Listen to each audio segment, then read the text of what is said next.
What is up, everybody? Welcome to another fresh take. Vicky, how are you? I'm good. Can't complain. How are you? I am making it. So, Echo. I don't even know if we get another season, so I'm just gonna call this Echo series. um, because I don't know if we're getting another season or not. Yeah, I It don't didn't think feel so. like it. No, because Yeah. okay, so so let's just jump right into it. Mhm. With the ending, is that going into a new series? What series is that going into? It can go into one of two series. It can either go into um the Daredevil Born Again stuff, which we know is coming, Yeah, I was about to say, is it going into Daredevil? or they can do, because there was a run in the comics for Defenders where Wilson Fisk is the mayor of New York City, Okay, and he does some shady stuff, but at the time you don't know, it's you think it's somebody else doing it, and it comes to find out it is Wilson Fisk, and it leads into a whole bunch of stuff where, long story short, Luke Cage becomes mayor after him. so so you can do it one of two ways with that ending. The way the ending, because the ending is very interesting, because the character of Echo herself in the comics is the avatar for the Phoenix. We know they weren't going to do that. There's no way they were going to do that. But they do give her a power set, which is an interesting power set, which I thought they did a good job of, like, building to that with the flashback sequences in the series itself, involving her ancestry. I thought they did a good job of doing that. But the thing that got me about the ending that I actually liked, she actually took out his anger at the past, so he was actually able to let it go yeah. finally. Um, but it doesn't really change. Wilson Fisk is still gonna be Wilson Fisk, so I mean, it's been too long. yeah. But like, here's my question: Mm-hmm.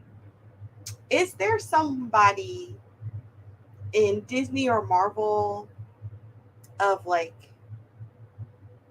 importance of some sort that has a Native American descent?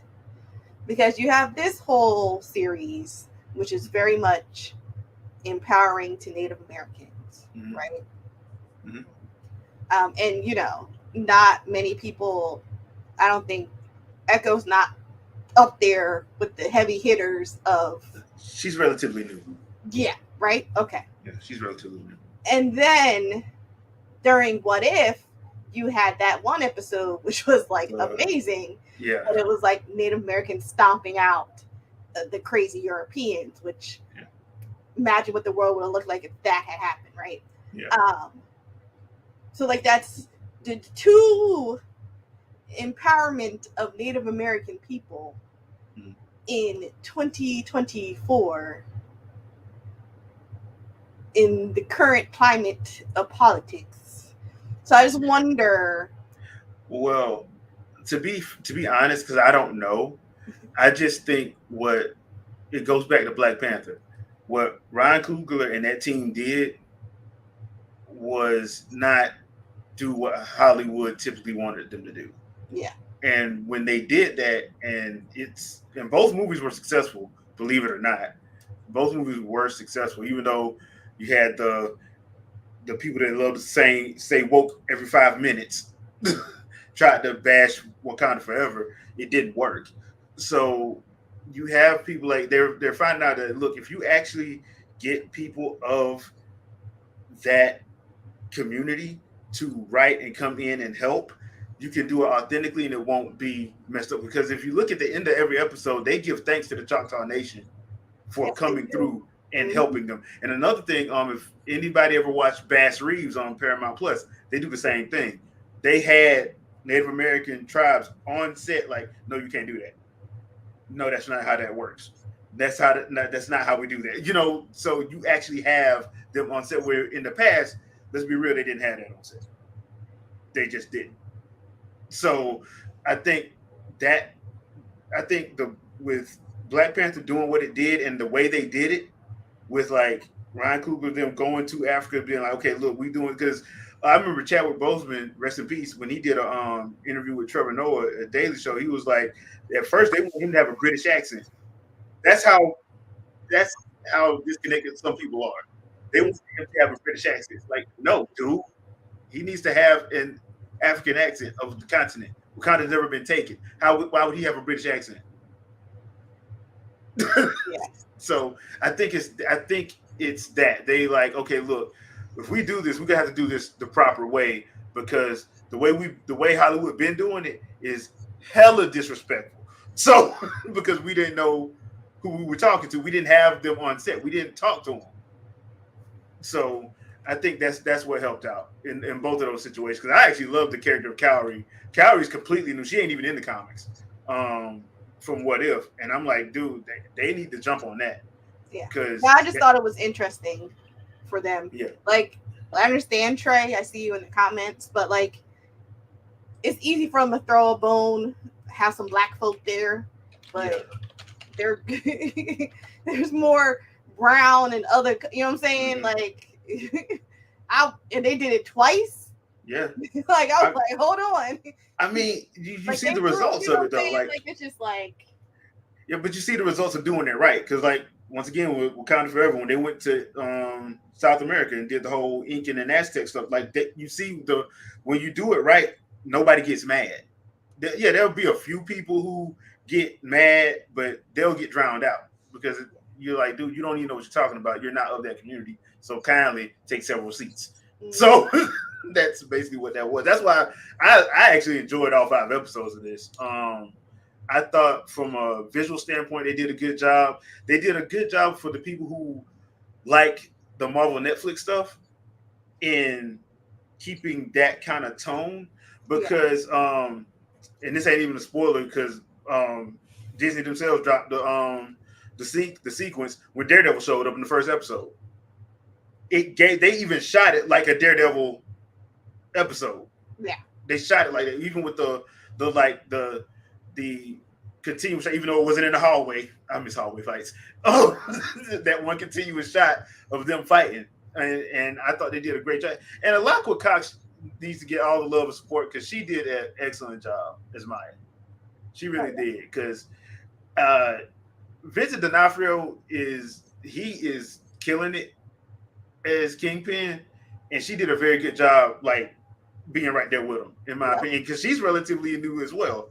So I'm like, okay, this is dope when you give people leeway and room to work, you know. Mm-hmm. Because every time Kingpin was on scene, I was just like, is somebody finna get killed? Because this dude is like not playing around. You uneasy when he's on screen. You're like, hey, yeah, man, y'all finna die. Y'all just somebody finna die. I don't know who, but somebody, like when he killed the translator lady. I know. For what? Why? What? Like, if you didn't say nothing crazy in front of her, why did you have to kill her? I'm like, bro, come on, dog. What did she do? So, like, yeah. It was things like that, and I love the way they played it. I did like the character of Biscuits. I thought he was funny. I thought he was going to get killed too, though. There was a point where I was like, they're going to kill Biscuits anything, but they didn't, thank God. But there was a lot of cool stuff that I did like about it. Was there anything you didn't like?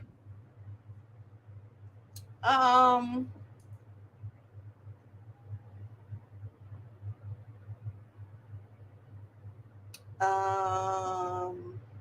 don't think it was anything I like outright didn't like. No, I don't think so. I just had to make sure I paid attention. Yeah. Because my problem with anything is I had the worst ADHD, so I know I had to sit still and watch it, which always why it takes me longer to watch stuff. And Jay be like, "Are we doing it this week?"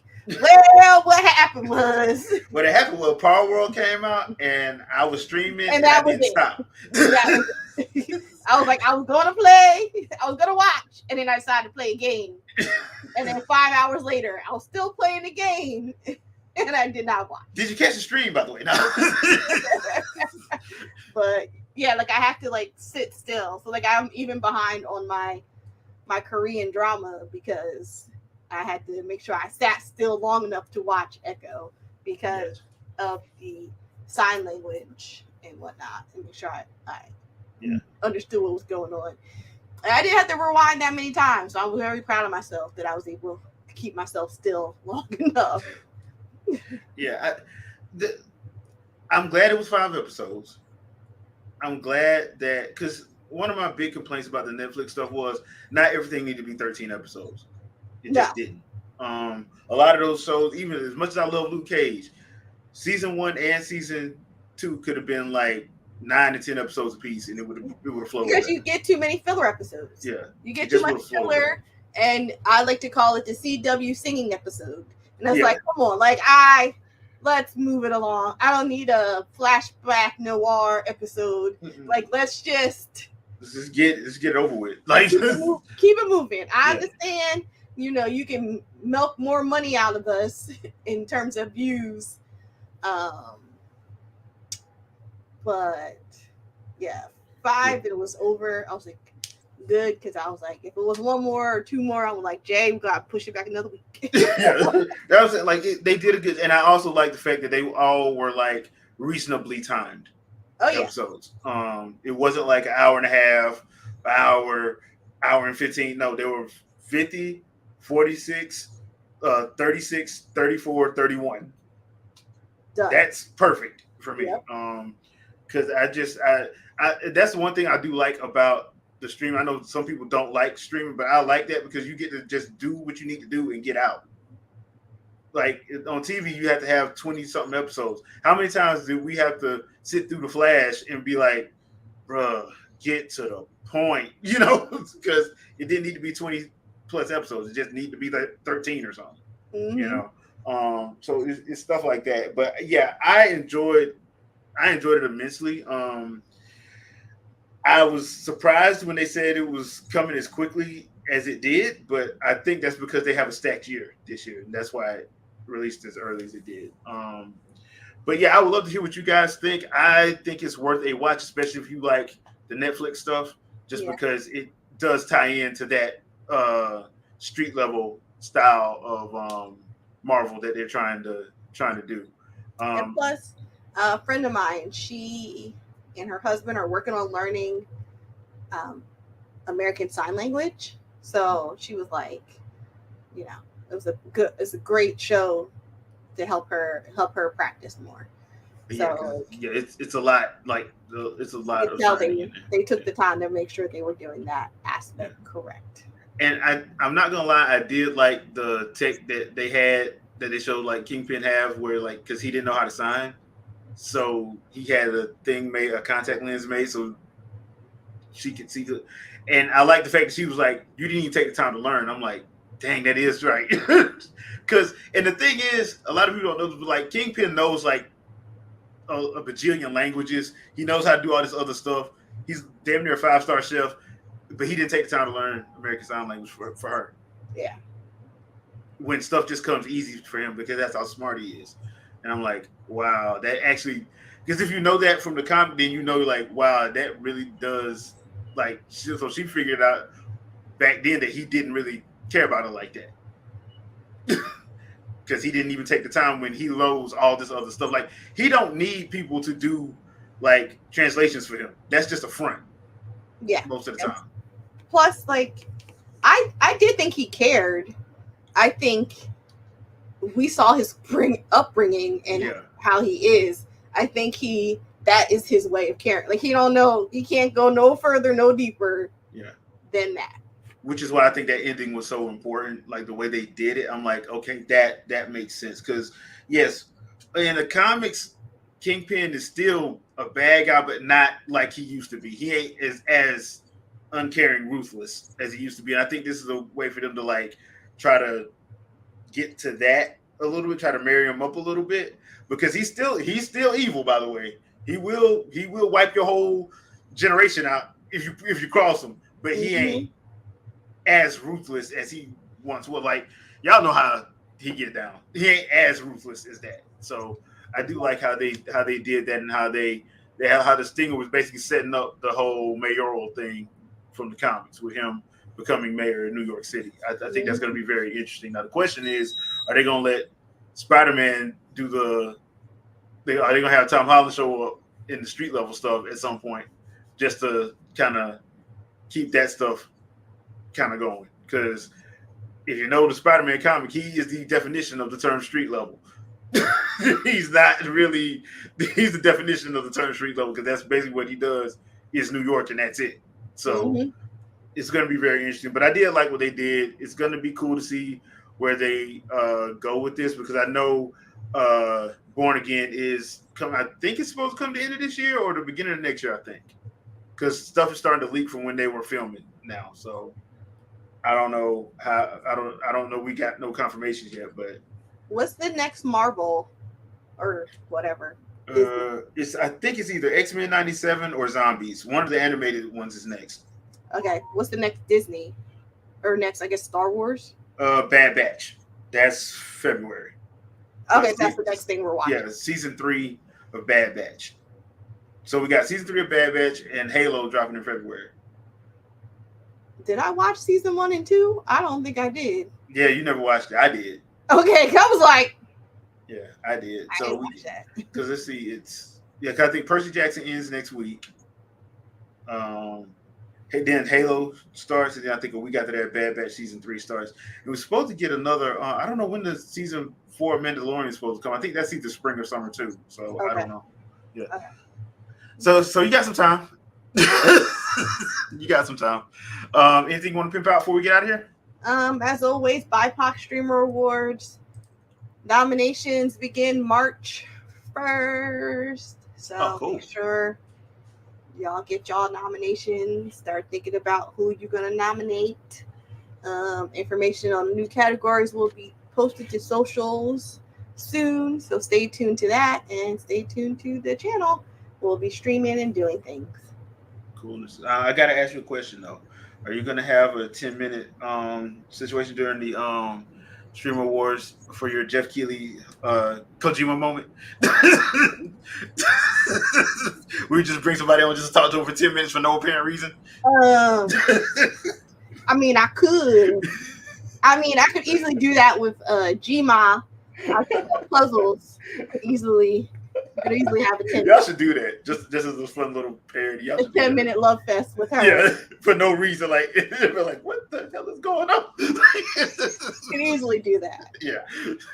But yeah, we got the Winging the Podcast tonight at 7 p.m. Eastern Standard Time. Also, if you missed it, check out Sandstorm's Stormcast. We had that last night. We had a pretty good discussion. Something that's going to be talked about on the Winging the Podcast as well tonight at 7 p.m. Eastern Standard Time. So thank you guys for watching. Don't forget to leave a comment, like, share, subscribe, all that other good stuff. And we will see you next time. Peace out, people.